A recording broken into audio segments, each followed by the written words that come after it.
engaged, but I also felt frustrated. Okay. And I always go back to some of the systemic things, right? So like in our scenario, this person is a 30-year-old non-traditional student who wants to go back to school, is an art, so that then says to me, they have drive, right? They have a drive. But they also made a mistake by having a drug felony, right? But because of that mistake, they now can't get student aid, can't get this, can't get that. So it's almost like they're being punished tenfold for a mistake. But I mean, I was smiling, I was laughing, I was having a good time, but like deep down, it saddens me, right? I was angry during this process. And if you make just above minimum wage, you're going to opt out of all of your government assistance because you make like $1.50 more now, and they're going to come in and see that income as threatened. Yeah, no, the system is broken. The system is broken. I have never sold drugs, but I have never been so excited about selling drugs until now. Plan of how I was going to do it, how I was going to get caught, how much I had saved before I got caught. I mean, I was really into it. It made me think about people who are in those situations. You're not considering those options because you're in the crunch and you're trying to figure some stuff out.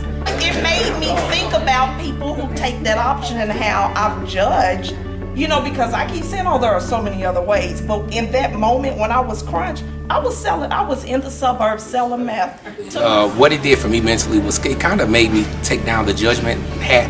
The fact that the way that the scenarios were set up, you almost had to take ownership. You couldn't just walk away from it. You have choices. You can dismiss it. You can change it at any moment. You can postpone it. You can ignore it. I was really upset because my individual, she had a PhD and she was still struggling, having to live in the projects and everything. And I feel like that myself sometimes. Like I have a master's and I'm budgeting. I know a lot of people that had to get through college by selling drugs, but then I was like, okay, we could be a stripper because it's legal. Like not saying, you know, that was in the back of my head, but it's legal.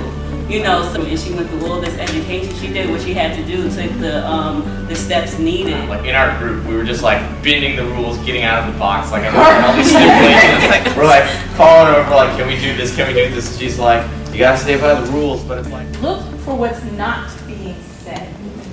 Now, once you begin to do that, it becomes very loud. Poor people are criminalized for being poor. Homeless people are criminalized for being homeless.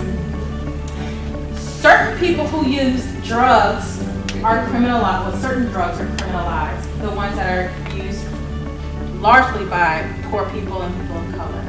Then you have like meth and cocaine. Well, they just have it.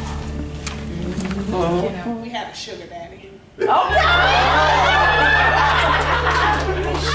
Or rather, without education, women have less options. And so we talk about pathways out of poverty. There's three ways that I know of. Access of information, access to a support system, right? And access to resources. It could be financial. It could be people knowing someone. That is a resource. It could be networking.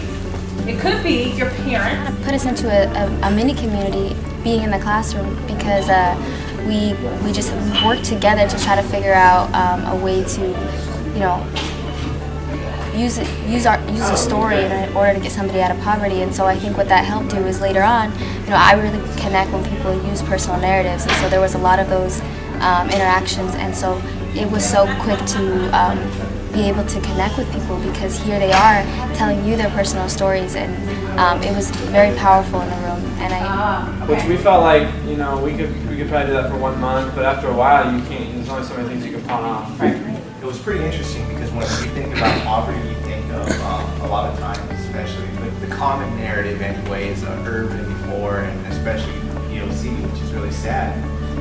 But we were actually a 50-year-old couple, and I think a computer engineer or something like that who had a really good job and savings and retirement benefits, who was laid off and lost all their retirement benefits because the company went under. Went to college to be a school teacher, but she was guided to tech school, so then she ended up wanting to go to a university, but none of her credits were transferred.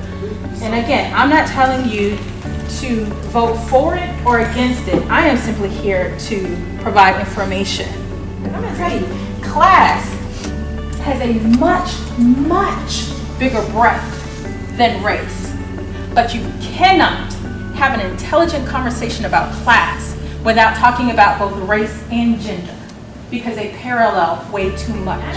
When we address poverty, it's very effective if you can address it with the people with the power of the pen. And whoever has the power of the pen has the power to write the story. And it means being emancipated mentally so that you can formulate the right questions to ask. You know how to go and research or find it for yourself. I really enjoyed the session. I think that it stretched me a little bit intellectually. I would absolutely recommend it to a university. I also admired her ability to tell us about how it's so important to know how to ask the right questions, and so to understand the world that we live in, and that we shouldn't just kind of follow, but we need to start looking, taking a step back and realizing what's really going on. So. Okay. Yes, I think she should be strongly recommended, actually, because she facilitated it so well. And it also makes you just challenge yourself to make a difference in your community, which is, again, very important, is that she stated, what can you do to assist, what can you do to help you? Poverty stimulation is such a deep topic, and it can be really really messed up and trigger a lot of people that are part of the stimulation, which could be really, really dangerous for some people. So I think I highly recommend her because she facilitated so well. She made the environment comfortable. It was a safe zone. What she helped lay a foundation for is the difference between morals and the difference between survival. And so a lot of students, I guess, don't necessarily understand class privilege. And what this simulation does, it will not only just educate students, but it'll educate administrators, faculty, as well as staff, because a lot of times people don't understand. You need to understand the story that goes behind students and why they're doing the things that they're doing, where they came from. Make that conscious effort to understand why people are where they are. Of course, I really would recommend her to another college or university. I may even call her for my college or university. It was really great.